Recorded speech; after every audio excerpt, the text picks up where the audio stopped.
justice weigh the fates of many men. And in my files are many stories of those who have broken the law. The story I shall never forget is about a man who wasn't a criminal, not in the strictest legal sense, yet who tried to live above justice. Martin Strang was one of the greatest criminal lawyers ever to appear before my bench. A man whose brilliant but tainted mind had, with almost diabolical shrewdness, cheated the forces of law and order too many times. Yes, this is the strange, bitter, ironic story of a man who gambled with life and death, and who put his thumb on the scales of justice. The breaking point in Martin Strang's career undoubtedly came when James Tilton, the murderer once freed by Strang, struck again. It was early last summer.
If Strang had been at home to answer the call from Lieutenant Edwards at the Homicide Bureau that early morning, he wouldn't have seen his wife in the arms of Dr. James Anderson. And perhaps number 29 Euclid Arms would not have been the setting for a weird and unusual crime. But what is done is done.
Are you ready for breakfast, dear?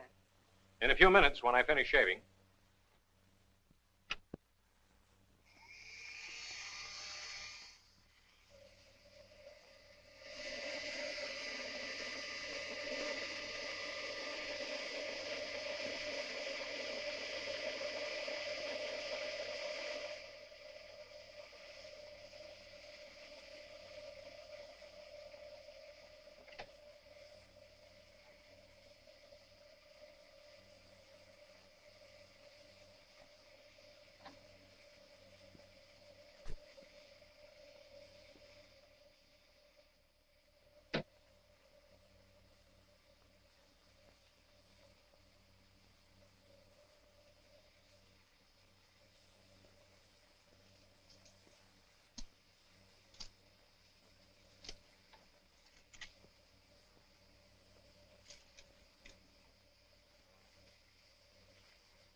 What did you do last night? Take a sleeping pill? The door was locked. I tried to wake you. No, I had a headache. I went to bed early. You look like you had a rotten night. Not at all. Are you in a nasty mood this morning? You shouldn't be, you know. You're in the headlines again.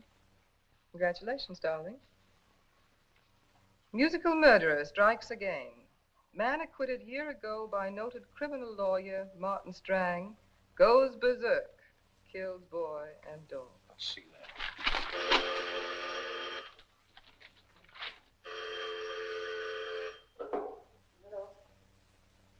Just one moment.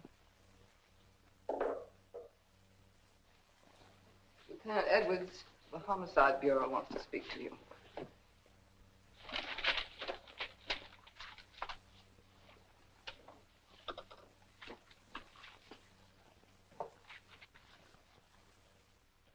Hello. Hello, Strang.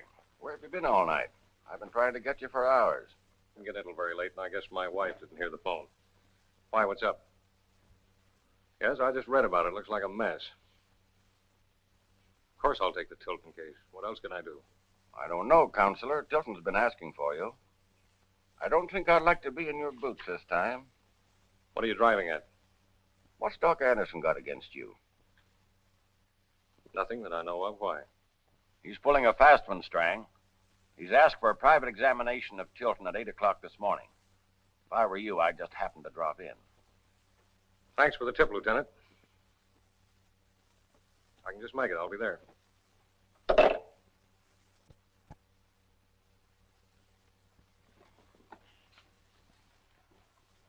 You're not going to take the Tilton case again, are you, Martin? It isn't a question of whether I want to take the case or not. It's a question of ethics. The murdered boy, Tony Terreno. Martin Strang, prominent criminal attorney, who a year ago won an acquittal for the murder on a similar charge. Nice picture of you, Martin. John Tilton, the musical murderer. I doubt if you'll get any money out of him. He looks down and out. Isn't that a shame? An 11-year-old boy. Might have grown up to be a great violinist. He was crippled, Martin, crippled. A helpless boy and his dog. And you set free the man who killed them both. It's not very pretty, is it, Martin? I think it would worry you to free so many murderers. Doesn't it prey on your conscience? What difference does it make to you? None, I suppose.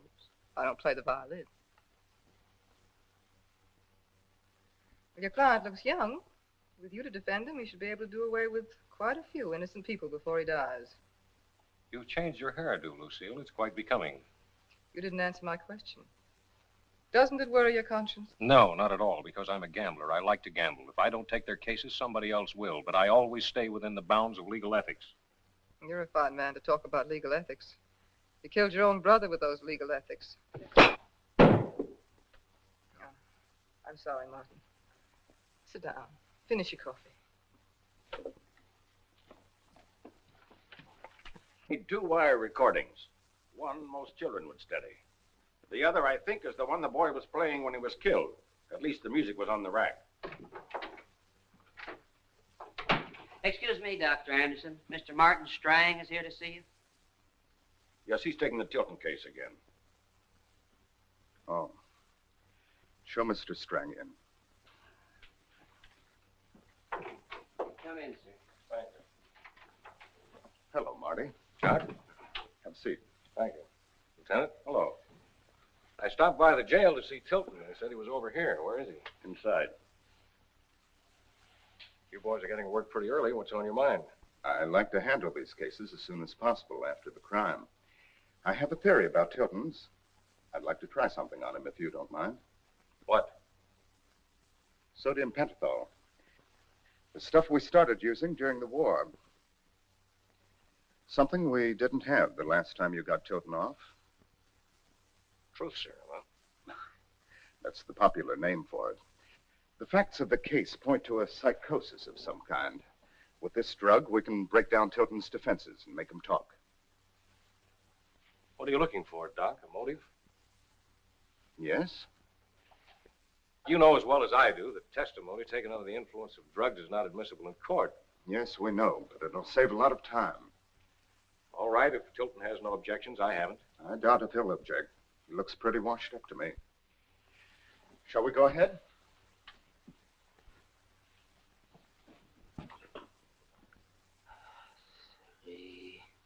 Don't fight it, Tilton. Relax. 4, 5.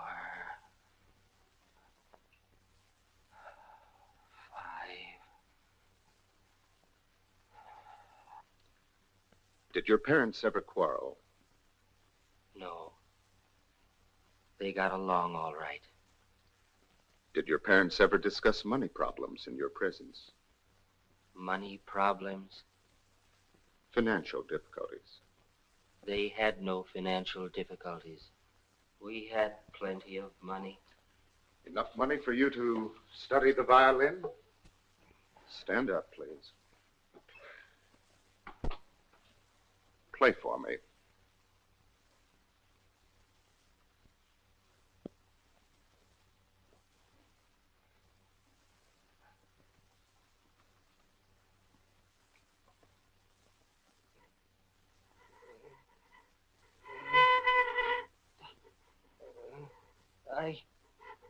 I can't.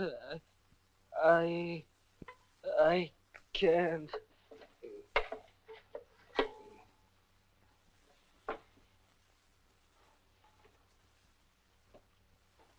Sit down.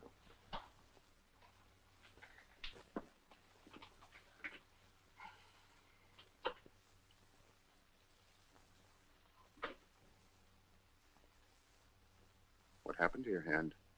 Was it crushed? No.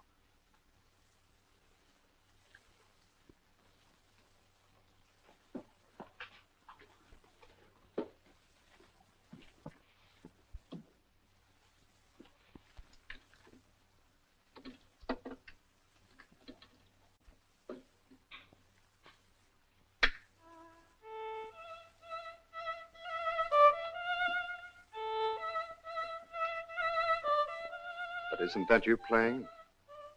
Isn't that the way you used to play? No. My brother. The show off. Didn't you like your brother? Like him. I hated him. Why did you call him a show-off?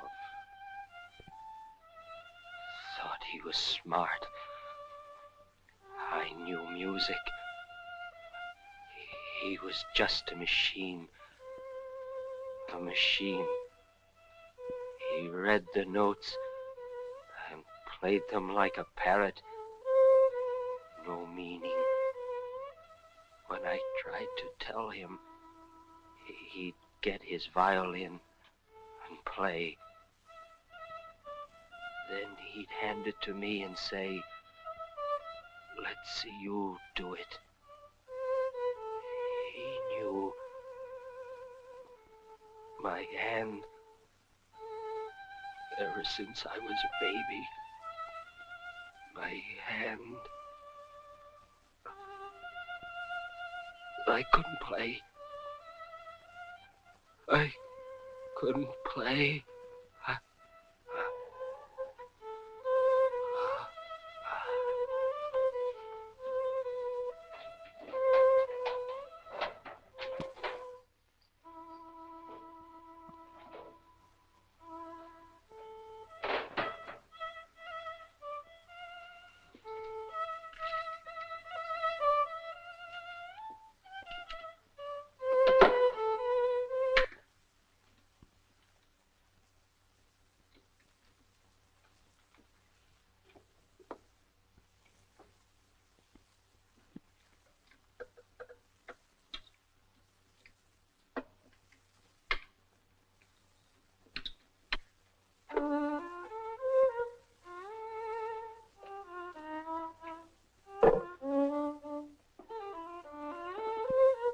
There's a gun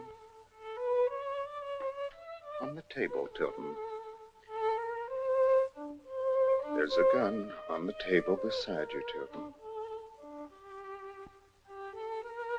Tilton. There's a gun.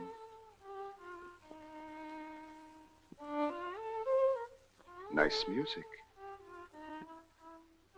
Good technique. That boy plays the violin beautifully. Just to show me I can't. They all do. They follow me around with their violins and laugh at me because I can't play.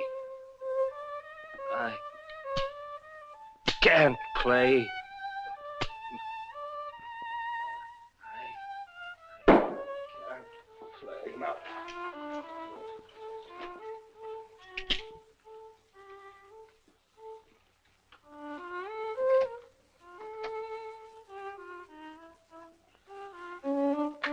Well, what's the verdict, Doc?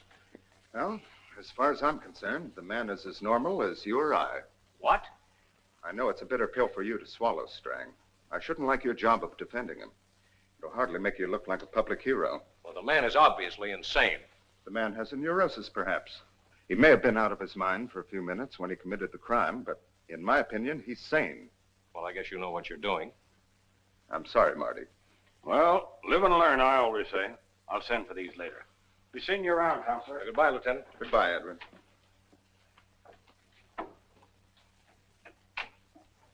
That was very smart manipulation, Jim. Even if it does put me on the spot. Do you handle everyone that cleverly?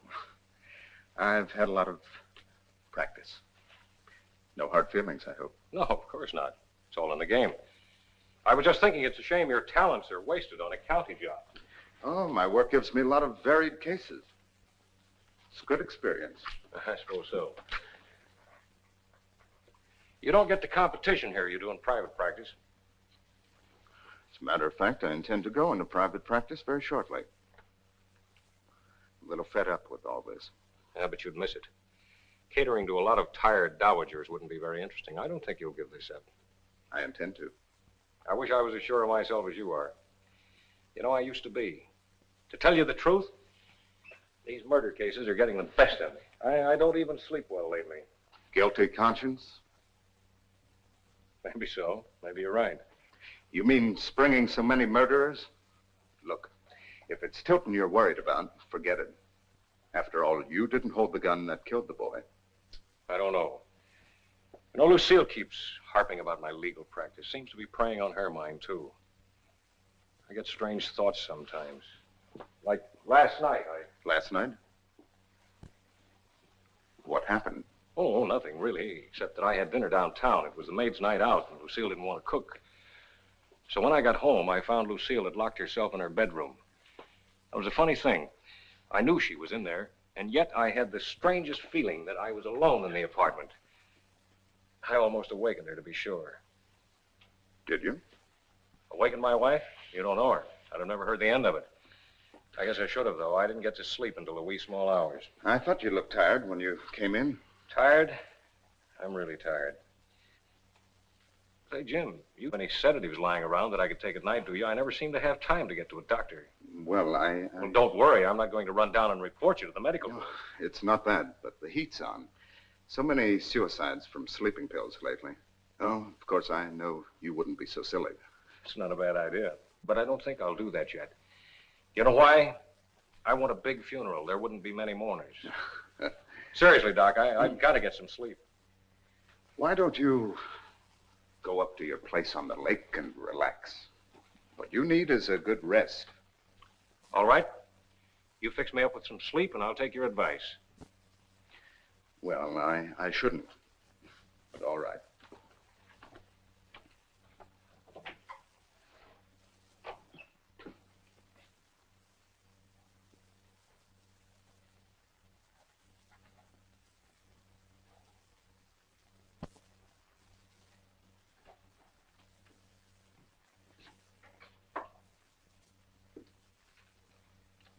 Here you are.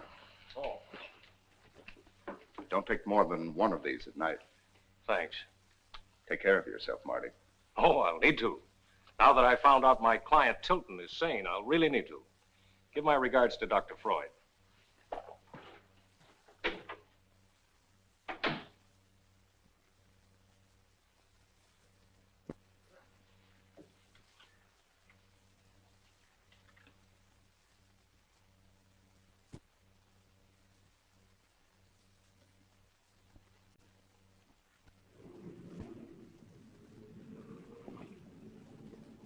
Strang threw away Dr. Anderson's envelope of sedatives with disgust. It already served his purpose. The gun obtained by this ruse is now in the files marked Exhibit A, for it played an important part in the events that were to follow.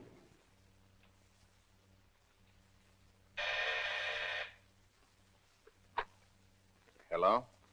You know, Doc, I don't want to stick my neck out too far, but I would like to take those 2 recordings to another alienist and have him examine Tilton. I don't think that'll be necessary, Edwards. After all, there's no use putting the county to extra expense. Well, it's your department, but that's what I'd like to do. Why don't you drop it, Lieutenant? I'll take the responsibility. Okay, but unless I miss my guess, Strang will have another alienist on the case before the day's over. We'll see.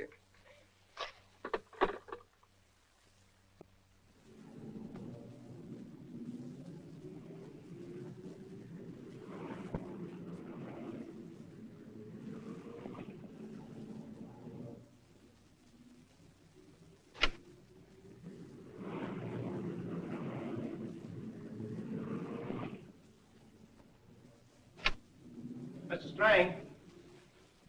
Oh, hello, Riley. Baby arrived yet? That's what I want to talk to you about. Sure has, Mr. Strang. Twins. Boys. Twin? Yeah.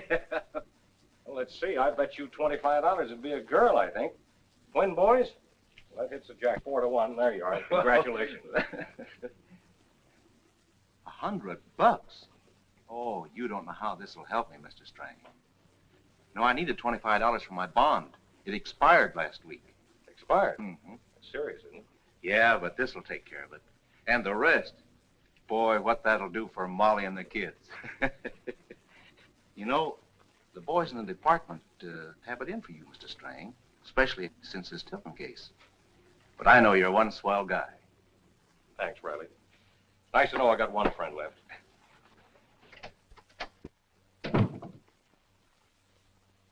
Lucille? Lucille?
Well, hello, Marty. Didn't expect to find you home at this time. Anything wrong? You look worried. No, What are you doing with that? Oh, isn't it cute? And it works. Guaranteed to keep the children happy for hours. I think you'll like it. Who? Well, Johnny, of course. It's his birthday. Oh, Martin, I didn't think you'd forget. Not your own brother's little boy. How very thoughtful you are, Lucille, especially when the boy's father shot himself. Oh, of course. Oh, well, you'll have to forgive me. I just didn't stop to think. Where are you going? Out!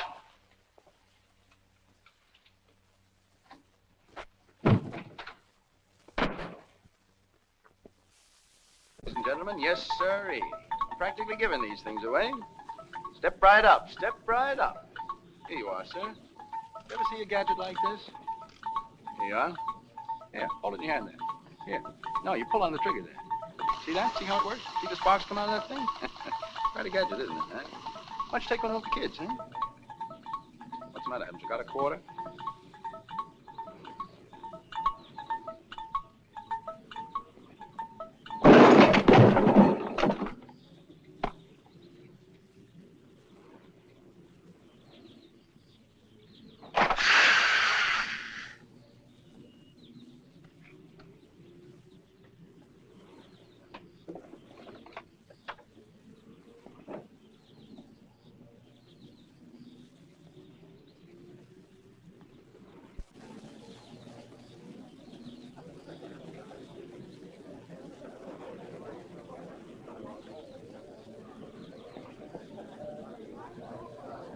No one will ever know what Martin Strang had planned that day as he walked across the park. But a chance incident only a few yards away put another man into the game and changed the course, but not the running.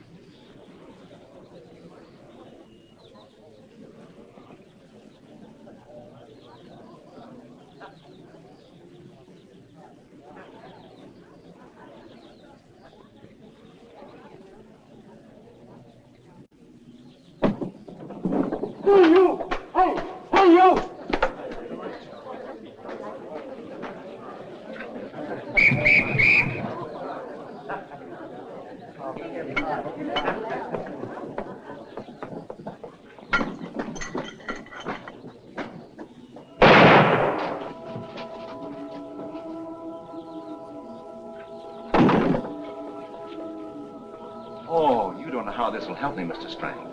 I needed $25 for my bond. It expired last week. Expired? Yeah. That's serious, isn't it?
A murder trial involves many things.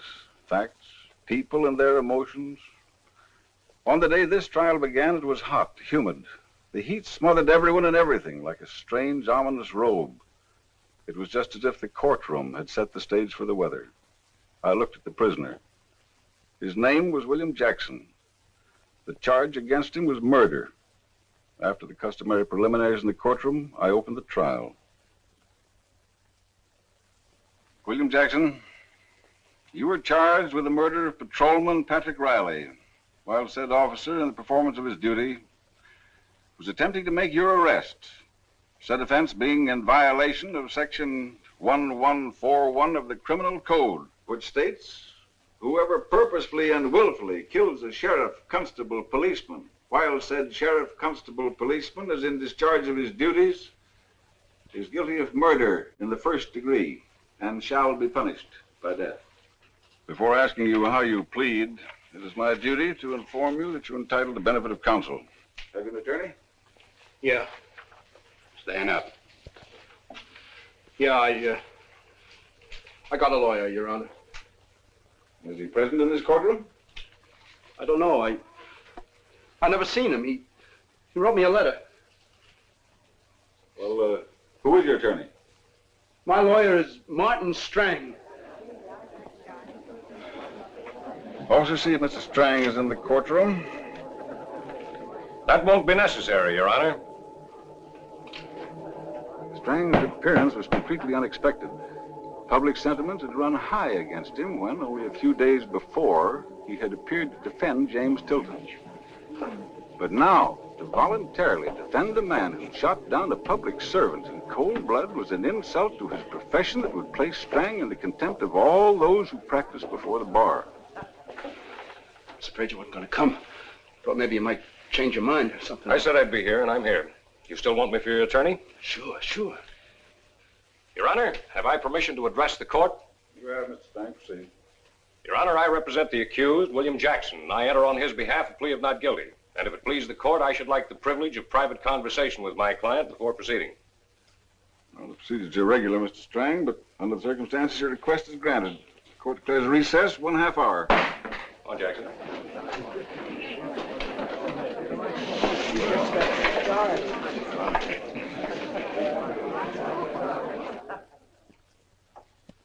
Now, before we do anything, I want you to understand one thing. I'll only say it once, so listen carefully. I'm not a charity institution, I'm a lawyer.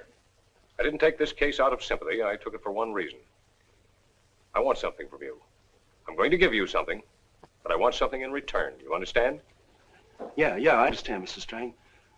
What is it you want? You're in a spot. You haven't a friend in the world. Nobody cares if you live, and the state wants you to die. They want you in the electric chair. Now, you've only one chance in a million of beating this rap. That one chance is me. But if you take the chance, you'll have to pay me. But not in money. I have something else in mind. I'm going to ask a favor of you. Sure. I know the fix I'm in. If you get me out of this, I'll even kill for you. You will? Yeah, I'd even kill for you. But don't tell me what you'll do. I'll tell you. You remember that. When the time comes, I'll tell you. You understand? Yeah, I understand, Mr. Strang. Come in. Time's up, Mr. Strang. You better get back in the courtroom. You're on your way, Jackson. Where's that Strang? Oh, Martin, where have you been? We've been looking all over for you. I'm just a reporter. He's got bangs. Listen, I don't want to ask any favors. You just want to ask a couple of questions. Yeah, Martin, we just want to ask you a couple of questions. Look, we're bone dry on this. Quiet! We're bone dry. We got nothing on the guy. We got nothing on you handling the case. What's behind it? Why are you doing it? You know the guy's broke? Look, we only want to ask why. Why? All right, Why? now, take it easy. I've never held out a story on you, have I? Not yet. All right, then, let's drop it for now. And I'll make you a promise. When this is over, you'll have your story. And more than that, it may be the story of my last case. You're kidding. No, this is no joke, believe me. All right, Jackson, come on.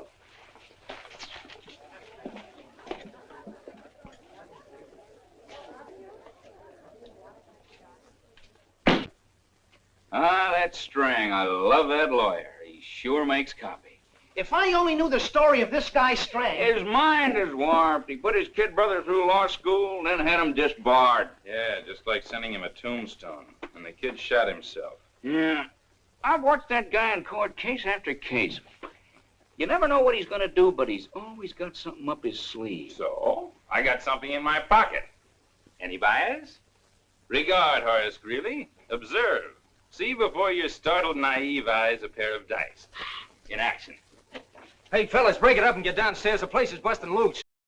Your motion is premature, Mr. Strang. The district attorney hasn't concluded his address. On what grounds do you request I direct a dismissal? On the grounds, Your Honor, that the district attorney has already proved in his opening statement that the defendant is not guilty of the charge for which he has been indicted. Your Honor, I object. With due respect for my colleague before the bar, I feel that If I may interrupt you, Mr. District Attorney, you have stated that to obtain a conviction, the state must show that Patrolman Riley was an officer in the discharge of his duties at the time of his fatal shooting, have you not? Mr. Strang, the statement's in the record. Your Honor, I respectfully call your attention to Section 74723, which section states and provides that no law enforcement officer shall be deemed lawfully constituted until after having posted appropriate bond with the clerk of the court. Your Honor may satisfy himself by an examination of the records that the bond of Patrolman Riley expired 4 days before his death. And therefore, Your Honor, Patrolman Riley was not the lawfully constituted officer at the time of his shooting, and therefore, the accused, William Jackson, could not have violated the criminal section under which he has been indicted. Well, if we'll produce the records for my examination, I shall declare a short recess for the purpose. If it pleases the court, that won't be necessary. I should like to produce in evidence, and for the court's inspection, this affidavit and true copy, which proves that the bond of Patrolman Riley expired, as I heretofore stated. As to the records, I could see what must happen. Strang had found a loophole in the law, and the murderer was going to go free on a legal technicality, and I could do nothing. My hands are tied. The judge must follow the letter of the law. Strang's face showed what he was thinking. He'd used the law to evade the law.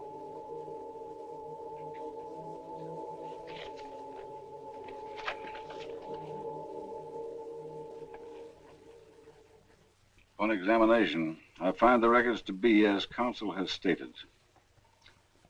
It is my duty now to proceed with this case with the facts as presented. No doubt the results of this case will be held up as a grave miscarriage of justice, and in some quarters will be regarded as a violation of all precepts of moral right. From data and presentments known to me, I believe this to be an example of a man guilty without extenuation being freed, turned loose upon a society denied the protection which is the intent of its own laws. But it is incumbent upon me to do only as the law dictates. No other choice is open to this court. So with full knowledge that the ends of justice are being defeated, I find it my duty to, and I hereby do, direct a dismissal of this case.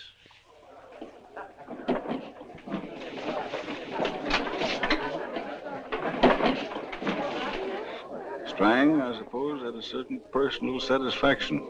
His client, Jackson, was free. Undoubtedly, Jackson was overjoyed. But I still wondered as I watched them.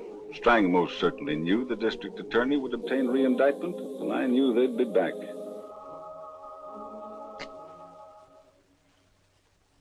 Sure you won't have a cigarette? No, no thanks, Mr. Strang. Well, I always say there's nothing like a good smoke after a hearty meal. It was a hearty meal at that. The condemned man ate a hearty meal. Maybe that's a joke, huh? But I ain't condemned no more. And you did it. You sure are a smart lawyer, Mr. Strang. That was really very simple. First, I determined the facts of the case, and after that, it was purely a matter of law. You can never be tried again on that charge. You sure got the brains. Real brains. But I've been thinking, why did you do it for me? Why? You're going to ask me questions? Well, I'll tell you one reason why I did it. Because I'm a gambler.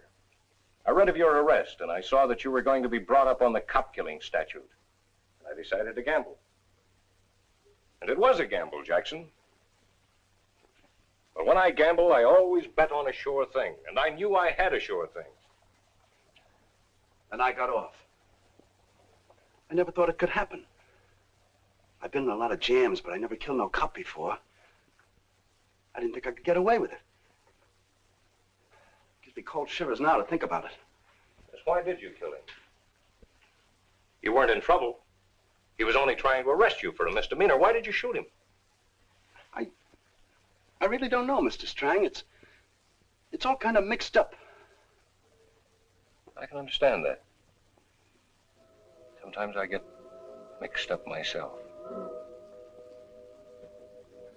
Even get afraid. Oh, I wasn't afraid. No? No, I mean that. I was strong. I was going to have the say in this deal. All my life I've been pushed around. I'm not a big shot. I'm just a little guy. Breathe on me and I fall over. I've heard that one, you know. They say, good stiff breeze and you drop dead. I'm just a little guy. And when I'm a kid, I'm a little kid. I get in a fight and I get beat up. Then I come home. My old man beats me up. I get in a jam and I get sent to reform school. Then the guards beat me up. Mr. Strang, listen to me. I'm listening. I'm sick and tired of getting pushed around. I'm not gonna get shoved in no more corners. When I get in the corner now, I get out. How do you mean, you get out? Oh, don't misunderstand me, Mr. Strang. You got me out this time, and I'm grateful. I mean it. I'd do anything in the world for you. You will? Sure. Good. You see this? I want you to put it on. You know what it is? Yeah, it's a straitjacket. Like they put on crackpots. Insane people, like in an asylum. That's right. It's simple, but it's tricky. Here, I'll show you how it works. Hey, wait a minute. You don't think I'm out of my mind, do you? No. No, this is part of the favor you're going to do me, don't you remember? Oh, okay, if that's the way you want it. Anything you say. All right, let's get at it. They tell me there's some kind of a trick to getting out of these things. Oh, there's no trick to it at all. I'll show you how to get out of it. Here, first you put your arm in the sleeve. I'll hold it for you. You know, I like to fool with things like this, Jackson. It's a form of relaxation for me. You see, all day long, no, wait a second. Oh, your arm doesn't come out of the sleeve on this. Just push it in. All day long, I'm getting people out of trouble. There, that's what I mean about the sleeve, you see? I get criminals out of trouble, murderers like you. Been doing it for years. Now, let's have this other arm. Men who kill people. It's quite an experience, I can tell you. Let's have the other arm. There, that's it. I guess I've helped more than 100 men escape the chair. Sometimes I lay awake at night thinking about it. Oh, now here's what you do here. Just fold your arms in front of you. That's right, so I can bring these straps around behind you. Over 100 murders. But it's a gamble and it's exciting. I think I've gambled with just about everything in my life. Horses, money, cards. I've even thought of gambling with human lives. There we are, Jackson. It's a neat little gadget. What do you mean, gamble with human lives? Sit down. I'm just asking you. So you ask. Sit down. But Mr. Strang. Now sit there. If you get up, all you can do is move around. You want to try it? What is this? This is your payoff to me. You mean all I got to do is just sit here? Is my promise to you? Yes. That's part of your promise. The other part is that you're going to play a game with me. A game in which we both win or lose. Both? You and me? Yes. If you win, I win. If you lose, I lose.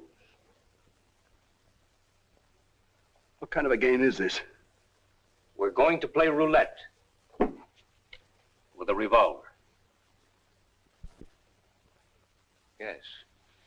I gamble with human lives. There was to be a third player, a certain Dr. Anderson. A most obliging gentleman, the doctor. This is his gun. This is his apartment. Very nice, don't you think? I toyed with the idea of the doctor getting the credit for anything that might happen here. But I guess it's best that we two play alone, just you and I. So the game continues, Jackson. Minus the third player. Just a game. Only a game. But I've improved on it. Now, strictly speaking, the way the game is played, a shell is put into the gun. The cylinder is spun. The hammer falls. Maybe it falls on an empty chamber or on a live shell. You see? Yeah. But we'll play a different way. You'll have more of a chance. What do you mean? Just what I said. Now, don't get up.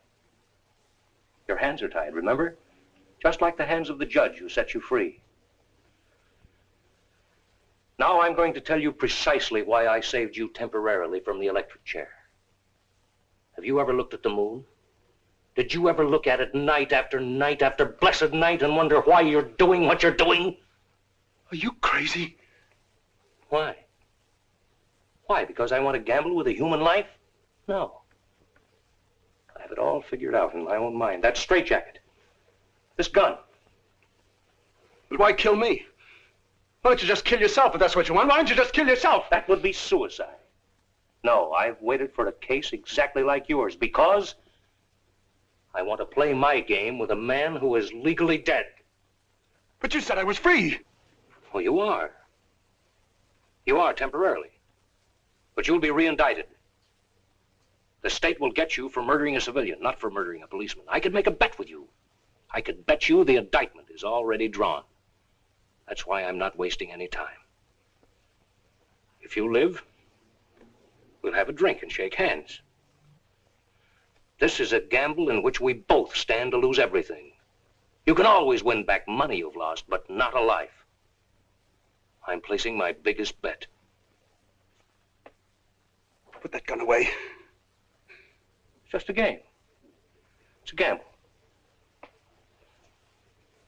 Half the shells in the bowl have the powder removed. Half do not. We'll take one. This one. We'll put it in the firing chamber of this gun. Now, just to show you, I don't know whether it's a live shell or a dud. You see the decanter with the brandy? Under the skull?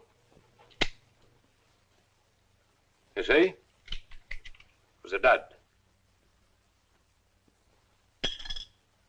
We might pick all duds. Look, Strang. I said I'd do anything. I said I'd even kill for you. Yes, you said that. I remember you said you'd kill. But you thought of killing someone else, didn't you? You didn't think you might kill yourself. I can't do that, Strang. I can't, I tell you, I can't. Nobody wants to die. But if your time's up, your time's up. It's a chance you've got to take. Now let's pick a cartridge. A little brass, a little lead. We'll stir them up. We'll pick the one you like. How about this one? You like this one? Is this the one we should use? No, Strang, no. You can't do this. Oh. Then maybe this one. Or this one. How about this one, Jackson?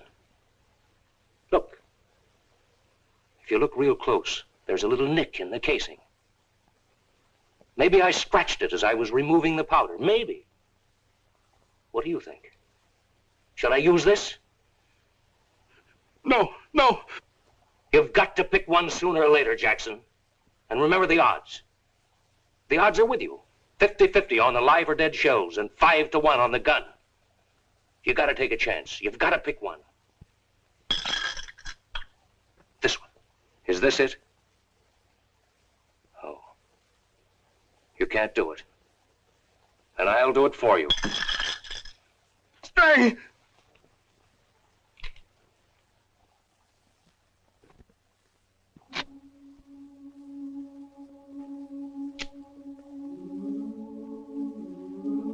Now we're ready. This is what I've been waiting for. If I win this bet, I'll prove to myself that saving the lives of all the soulless, wretched, stinking bits of rottenness like you was good. If I lose, I kill you. they kill me. And I'm ready. Are you? The shell is live. The shell is dead. The cylinder is going to spin. I'm going to spin the cylinder. Watch it, Jackson. You can't, Strang. You can't. You're crazy!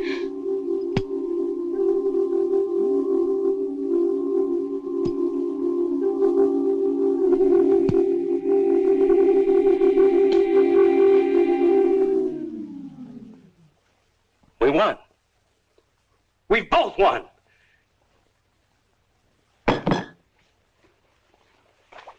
Yeah, what's the matter with you? Oh, you can't take it, huh? You blacked out on me. I don't like to gamble, Jackson. You're no gambler. Gamblers don't faint. But it's all over now. You're all right. We're both all right. Come on now. Here. Come on, we'll have a drink. Ah, come out of it. We'll have a drink. Shake hands.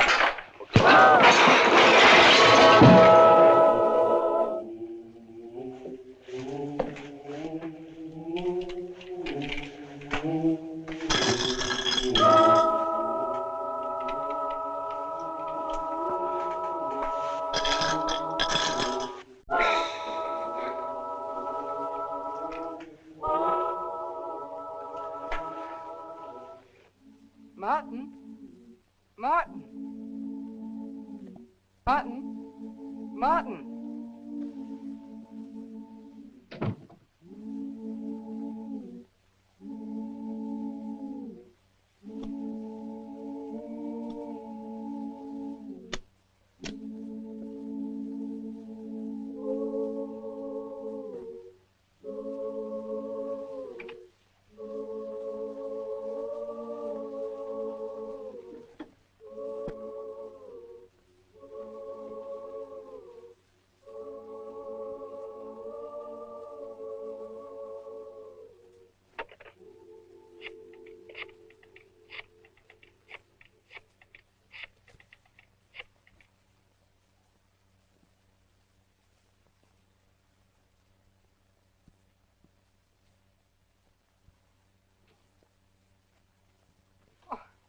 I didn't know you were in. I'm just about to call the office.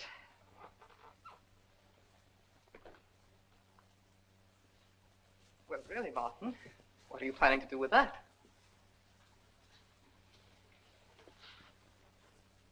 What's the matter with you? Are you drunk? Well, I don't know about you, but this bores me. I'm going to bed. No. Now, we're going to have one of your usual dreary scenes. No, for once in your life, you're going to be an attentive wife.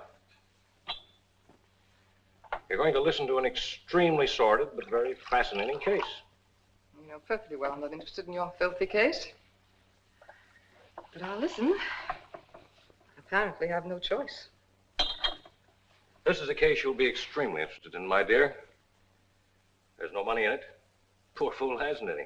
Then why take it? Why waste my time? I'm tired. I didn't say I was taking the case, but I might become involved in it. You see, I'm rather sorry for this fellow. Although he has to suffer for his part in this crime, it's quite clear that he was roped into his present position by a woman for whom I have the utmost contempt. He's fairly intelligent. Only a rather scheming woman of a certain type, such as the one we are about to discuss, could have forced him into such an obvious trap. Trap? Yes. The trap you've made Dr. Anderson walk into. Now I know you're drunk. Don't be naive, Lucille. It isn't becoming to you. I've known about you and Dr. Anderson for months. I don't know what you're talking about. You know you've been the only one for me, but you've never had time for me. In all the years we've been together, has it ever mattered to you what I felt? That I could be lonely? That I might want to be something more than just Mrs. Martin Strang, a decorative asset to a successful career? Yes. I turned to Jim Anderson for companionship. Someone to talk to. Someone who at least treated me like a human being. It was that and nothing more. Martin, can't you understand? It was because I couldn't reach you through all these years that I turned to someone else for comfort. It was innocent enough. You must believe that. Oh, Martin. Martin, if you only knew how lonely it's been. I know. I do know. Oh, darling. Darling, I knew you would. My poor sweet.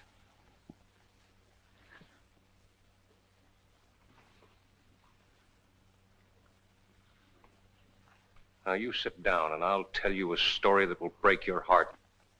This is guaranteed to put you to sleep.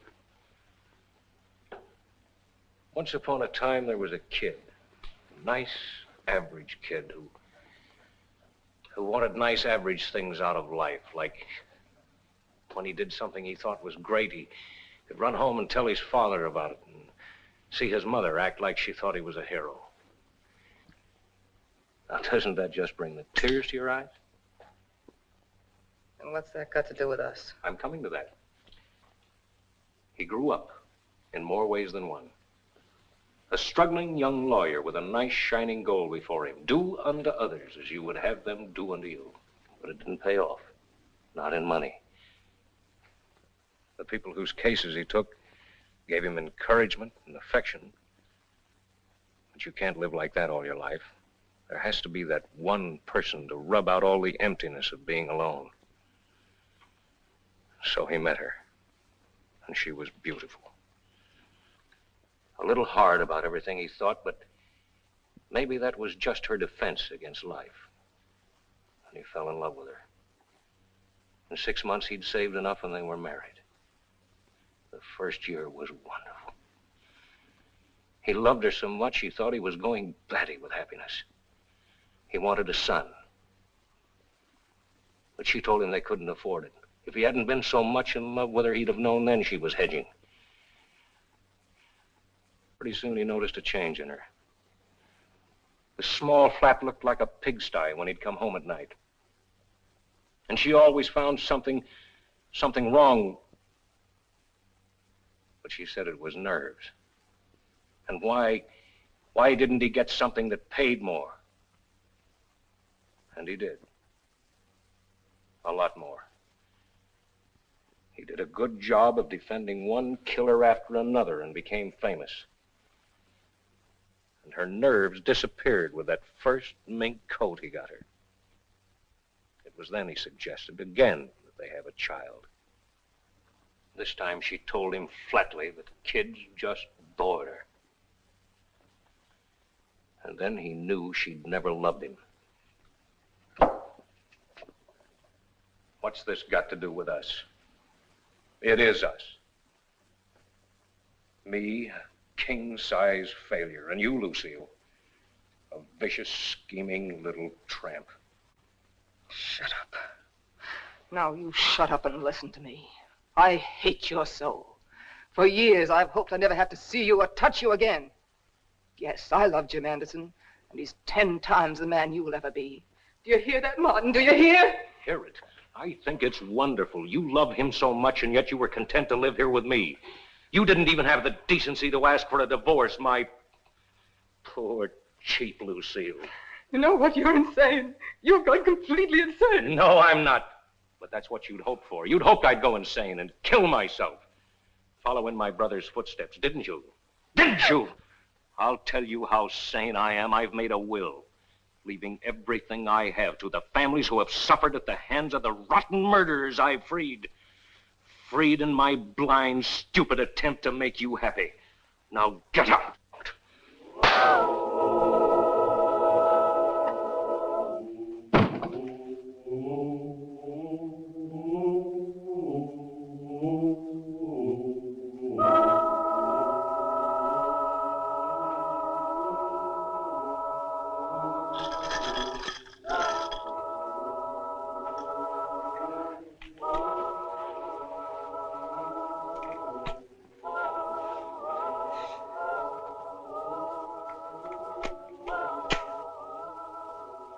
This is more than I'd hoped for. This is your big moment, Jackson. A is it Dr. Anderson's big moment? Yes. Yes, it is.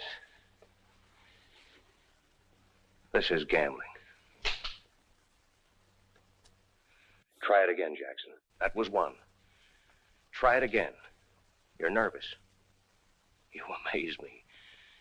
Dr. Anderson would love to be in your shoes. Or is he? Maybe. Maybe. We'll see. That's two. Now try. You're scared, Jackson. You look scared. Just like when you shot Riley. You're a dead man anyway, Jackson. You're dead. Don't lose your nerve. That's 3 and 4. Now it's 50-50, Dr. Anderson. It's 50-50, an even chance. Better luck this time, Jackson.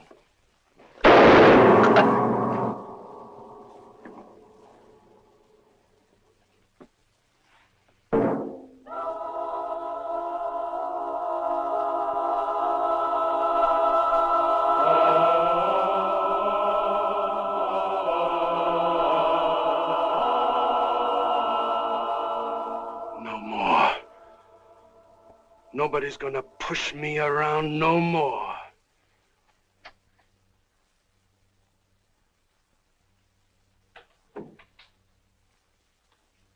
Well, hello, Lieutenant. You're keeping late hours, aren't you? Well, that's my job. I didn't expect to find you here. I thought you closed at 5 on the dot. When did you last see Martin Strang? Why, when he was here on the Tilton case. Why? Jim. Oh, I beg your pardon. Oh, don't go, Mrs. Strang. I've been trying to locate you. Me? Yes. Do you mind answering a few questions? No, not at all. Do you have apartment 29 at the Euclid Arms? No. Do you? Why, yes. I took it quite recently. Nice place. I didn't know you had that kind of money. Maybe I have a couple of rich patients on the side. A couple of richer lady patients, perhaps. Just what are you driving at, Lieutenant Edwards? Your husband was found there tonight, dead.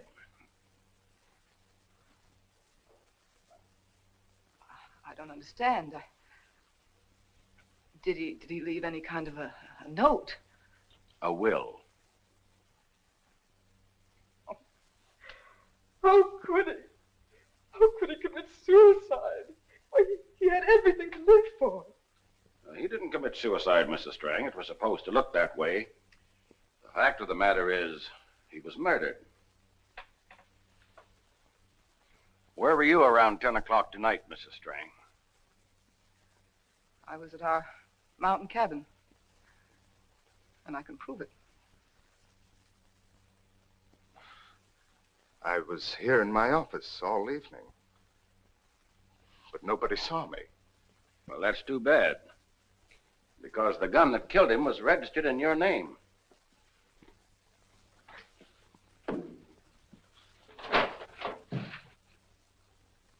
I'll have to book you on suspicion of murder, Anderson. I'm sorry, Mrs. Strang. You'll have to come along, too.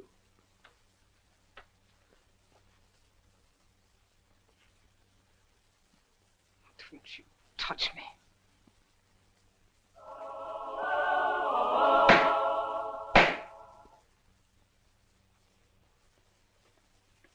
Jackson was picked up by the police as he tried to leave town weeks after the shooting of Martin Strang. Again, I looked at the prisoner. William Jackson, you are arraigned for the murder of a civilian, Patrick Riley. You have refused counsel, and I now ask you, how do you plead? Guilty or not guilty? Guilty, Your Honor. But not all fates are weighed on the scales of justice. As William Jackson waited in the death house for execution, he confessed to the murder of Martin Strang. But his confession came too late. Dr. Anderson had killed himself 3 days before with an overdose of the very prescription Martin Strang had scorned. Martin Strang, the unloved, feared, hated. His was the story of waste of a mind misused. You have seen his last, most destructive hour. God rest his soul, and the souls of all those who lose their way.